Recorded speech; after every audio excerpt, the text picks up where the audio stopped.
नमस्कार दोस्तों, मैं सुनील कुमार आपका फिर से स्वागत करता हूं आपके अपने चैनल क्या ऐसा होता है में। दोस्तों, हम गलती से भूलवश या किसी के प्रति विरोधाभाव में कुछ इस तरह के कार्य कर लेते हैं जिसकी वजह से हमारे ऊपर ऐसे दोष लग जाते हैं कि जिनका प्रायश्चित करना भी ना ये मान लो कि संभव ही नहीं है।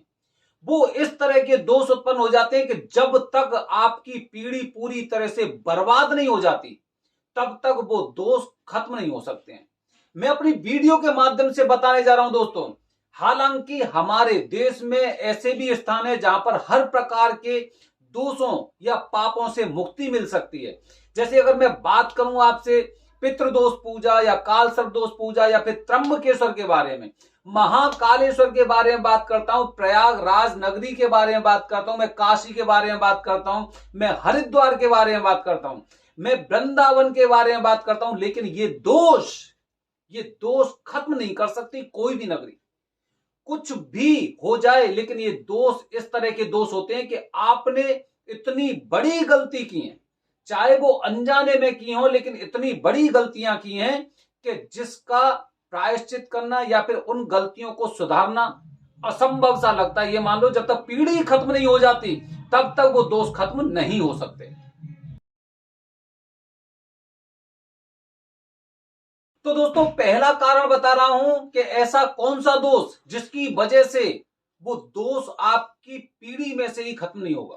पहला कारण बता रहा हूं, भगवान को क्रोधित करना, अपने देवताओं को क्रोधित करना, अपनी कुल देवी को क्रोधित करना, अपने कुल देवता को क्रोधित करना। अगर आप ये गलती कर रहे हैं तो ये मान लो कि उनका जो क्रोध होगा ना, अगर वो क्रोधित होकर आपकी पीढ़ी को भी बर्बाद कर सकते हैं, ऐसी स्थिति आ जाती है। क्रोधित कैसे होते हैं, वो नाराज कैसे होते हैं, इसके मैं आपको कुछ उदाहरण दे रहा हूं। एक, अपने देवी देवताओं का सम्मान ना करना। जब घर में कुछ ऐसे कार्यक्रम होते हैं तो आपको उन्हें सर्वप्रथम याद करना चाहिए। अपने देवताओं को, अपनी देवी देवताओं को, देवी को अपनी को याद करना बहुत जरूरी होता है, उनकी आराधना करना जरूरी होता है। दूसरी बात, ऐसे छोटे मोटे कुछ ऐसे कारण भी होते हैं, जैसे कि भगवान शिव पर आप रोली लगाते हैं, या फिर आप उन पर हल्दी लगाते हैं, या फिर एक बहुत बड़ी गलती जो आजकल सनातन धर्म के लोग कर रहे हैं कि अपने घर के मंदिर में अपने जो पूर्वज हैं उनकी तस्वीर रखना, या फिर कुछ ऐसे लोगों की तस्वीर रखना जो भगवान ही नहीं है।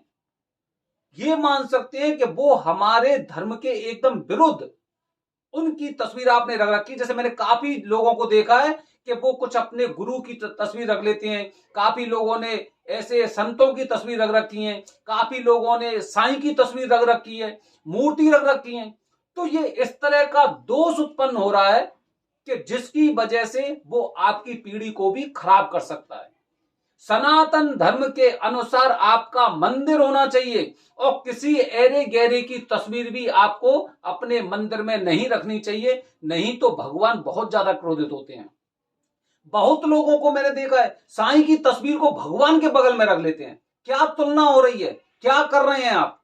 ये आपको सोचने की आवश्यकता है। मैं किसी से नहीं कहता कि भाई मत रखिए, लेकिन मैं आपको वजह बता रहा हूं जिसकी वजह से आप लोग बहुत बड़ी मुसीबत में फंस सकते हैं, या फिर ये मान लो कि वो दोष आपने इस तरह से पैदा कर लिया कि वो कभी खत्म नहीं हो सकता।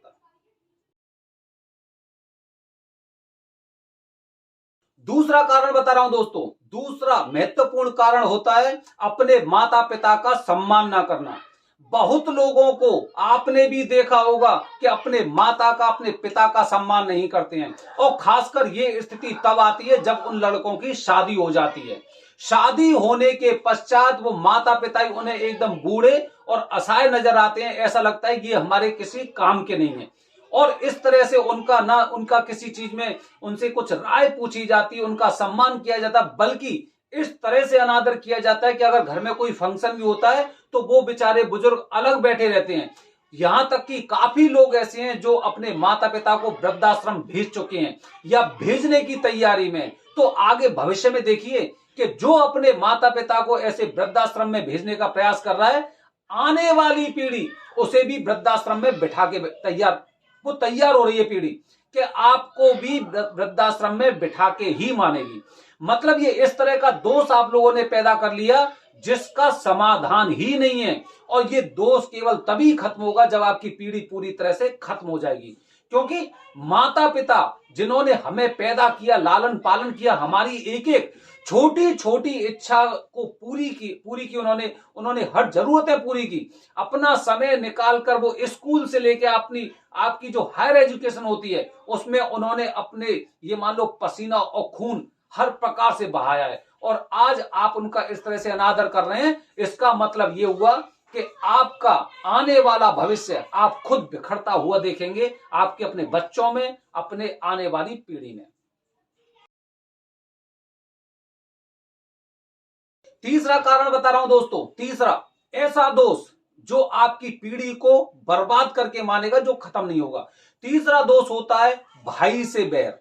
भाई से बैर कह सकते हैं, भाई से धोखा।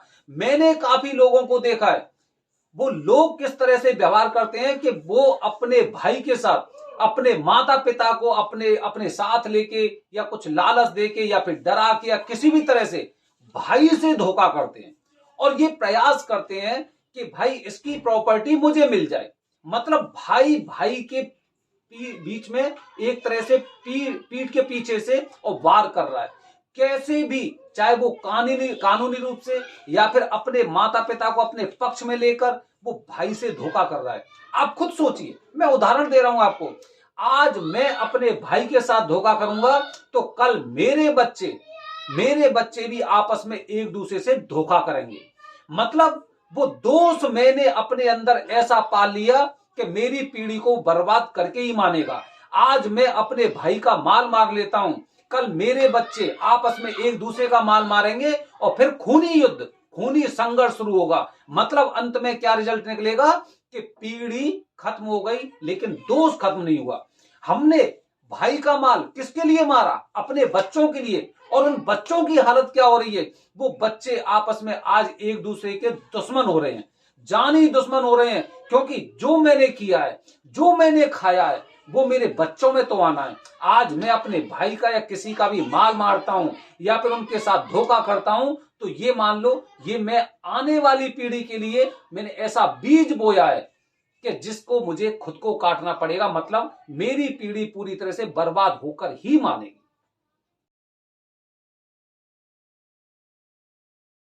चौथा कारण बता रहा हूं दोस्तों, चौथा महत्वपूर्ण कारण होता है पड़ोसी से बैर करना। मैंने बहुत से लोगों को ऐसे देखा है कि वो अपने पड़ोसी से ना इस तरह से बैर रखते हैं, इस तरह से परेशान होते हैं कि अगर एक घर, जैसे कि अगर आपस में दोनों के घर एकदम चिपके हुए हैं, इधर का सामान उधर चला जाता है या उधर का सामान इधर आ जाता है तो दोनों आपस में एक दूसरे से लड़ने के लिए तैयार हो जाते हैं। ये एक ऐसा दोष है कि आप जहां पे रह रहे हैं वहां पे आप अपने पड़ोसी से बना के नहीं रख पा रहे हैं। क्या वजह है? मैं तो ये कहता हूं चलो ठीक है, उसमें कमी होंगी, लेकिन कमी तो आप में भी है, क्योंकि आप उन चीजों का सामंजस्य नहीं बैठा पा रहे हैं। मुझे पड़ोसी से बैर करने का मतलब क्या हो गया कि मतलब ये है कि पड़ोसी, एक तरह से हम ये मानते हैं कि पड़ोसी हमारी खुद की छाया होती है। जैसे कि अगर धूप में खड़ा रहता हूं या कहीं पे खड़ा रहता हूं तो मुझे छाया दिखाई देती है। इसी तरह से शास्त्रों में बताया गया है कि पड़ोसी आपकी छाया होती है। और जब आप छाया से अगर बैर करते हैं तो इसका मतलब यह आप खुद से बैर कर रहे हैं। आपको अपने पड़ोसी को उतना ही सम्मान देना चाहिए जितना आप घर परिवार के लोगों को दे रहे हैं, अपने भाइयों को दे रहे हैं। और किसी भी तरह की मन में खटास नहीं होनी चाहिए, क्योंकि इससे भी बहुत बड़ा दोष पैदा होता है।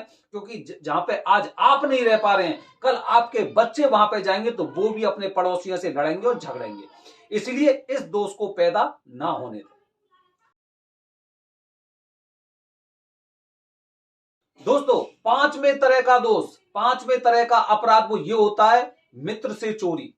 मतलब मित्र के साथ धोखा भी कह सकते हैं। मित्र के साथ धोखा अलग अलग तरह से होता है और आप अच्छी तरह से जानते हैं मित्र से धोखा किस तरह से होता है।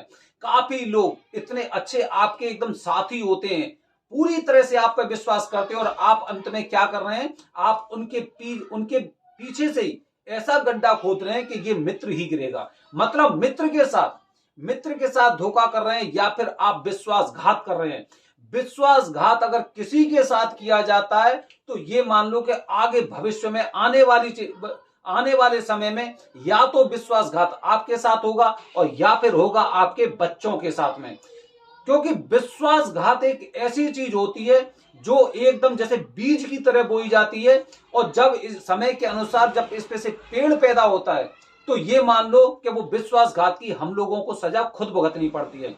विश्वासघात किसी के साथ नहीं करना चाहिए, और खासकर अपने मित्र के साथ तो कभी नहीं करना चाहिए, क्योंकि मित्र का संबंध दिल का संबंध होता है, और जो इंसान दिल से अपने गद्दारी करता है तो इसका मतलब आप समझ रहे हैं कि आपने किस तरह से दोष पैदा कर लिया और उसका आपको कैसा परिणाम मिलने वाला है।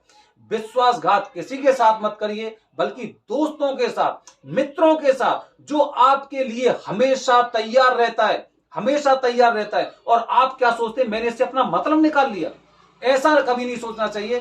दोस्त एक दिल से संबंध होता है, क्योंकि जिसके अंदर हमसे अलग खून होता है, अलग खून का मतलब यह है कि हमारे परिवार का खून नहीं होता है, लेकिन रिश्ता इतना मजबूत होता है कि आपका भाई भी उस समय काम नहीं आएगा जिस समय आपका दोस्त भी काम आ सकता है।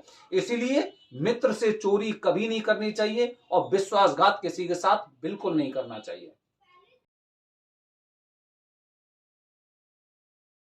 दोस्तों, अंतिम तरह का दोष बताने लग रहा हूं जो हर जगह फैला हुआ है, वशीकरण या फिर तांत्रिक विद्या। वशीकरण या तांत्रिक विद्या का जब आप सहारा लेते हैं तो ये मान लो कि ये आपकी पीढ़ी को खत्म करके ही मानेगा। न जाने कितने ऐसे लोगों को मैंने देखा है, खासकर महिलाओं को मैंने देखा है, जब उनकी शादी होती है तो शादी से पहले उनके घर वाले कुछ ऐसे तांत्रिकों के पास जाते हैं कि उसके पति को बस में करने के लिए, उसके सास ससुर को बस में करने के लिए, इस तरह की चीजें देखी जाती हैं। और वो इंसान चलो ठीक है बस में हो भी जाता है, लेकिन आप ये देखिए कि आगे चल के उसकी बुद्धि कैसे होने वाली है, क्योंकि आपने तांत्रिक विद्या का सहारा लिया है। तो तांत्रिक विद्या एक ना एक दिन तो उसका अंत आता है, और जब लोगों को पता चलती है तो उसके दुष्परिणाम भी आपको झेलने पड़ते हैं। तांत्रिक विद्या की एक महत्वपूर्ण बात यह होती है कि अगर कोई इंसान, जैसे अगर मैं करा रहा हूं किसी के ऊपर, तो उसका कष्ट मुझे उससे मल्टीप्लाई बाई 4, मतलब 4 गुना उसका फल मुझे झेलना पड़ता है।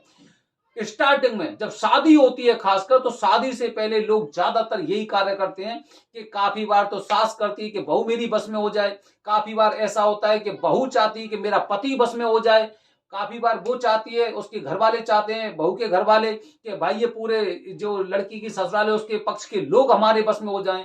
ऐसे मैंने न जाने कितने लोगों को देखा है कि पत्नियां जब शादी होती है तो शादी के समय और मतलब शादी के बाद कुछ ऐसी गिफ्ट देती हैं अपने हस्बैंड को जिससे वो बस में हो जाते हैं। जैसे ही, खासकर जैसे कि अगर मैं बात करता हूं अंगूठी की, महिलाएं जो ज्यादातर वशीकरण करती हैं वो अंगूठी से करती हैं। वो अंगूठी जब उस इंसान को, अपने पति को पहना देती हैं तो उससे वो लोग बस में हो जाते हैं और उनके अनुसार ही कार्य होते रहते हैं। ये अब आप खुद सोचिए कि मैंने कैसा कार्य किया है। शिव पुराण में बताया गया है कि आपका पति चाहे लूला हो, लंगड़ा हो, अंधा हो, काना हो, कैसा भी हो, वो आपको उसे हमेशा शिव समान समझना चाहिए। लेकिन हम क्या कर रहे हैं, हम ऐसा कर रहे हैं कि हम उसे गुलाम बना रहे हैं, हम उसे गुलाम बना रहे हैं। मतलब आप एकदम पुराणों के एकदम विपरीत चल रहे हैं, और उसका खामियाजा आपको इस तरह से भुगतना पड़ेगा कि उस समय ना आपके आंसू, आपका खून, वो खुद ये मान लो कि जिस तरह से प्रायश्चित करना चाहोगे ना, वो कर नहीं पाओगे, क्योंकि आपने जो रास्ता चुना है वो इतना गलत रास्ता चुना है कि उसका दुष्परिणाम आपको नहीं, केवल आपको परिवार को भी झेलना पड़ेगा, आपके दोनों पक्षों को झेलना पड़ेगा। ये मैंने आपको जानकारी दी है। तो दोस्तों, इस तरह से मैंने आपको बताया कुछ इस तरह के दोष होते हैं जिनका समाधान असंभव है। मतलब पीढ़ी खत्म हो जाएगी, पीढ़ी खत्म हो जाएगी, लेकिन दोष खत्म नहीं होंगे। बने रहिए हमारे चैनल के साथ। हर हर महादेव।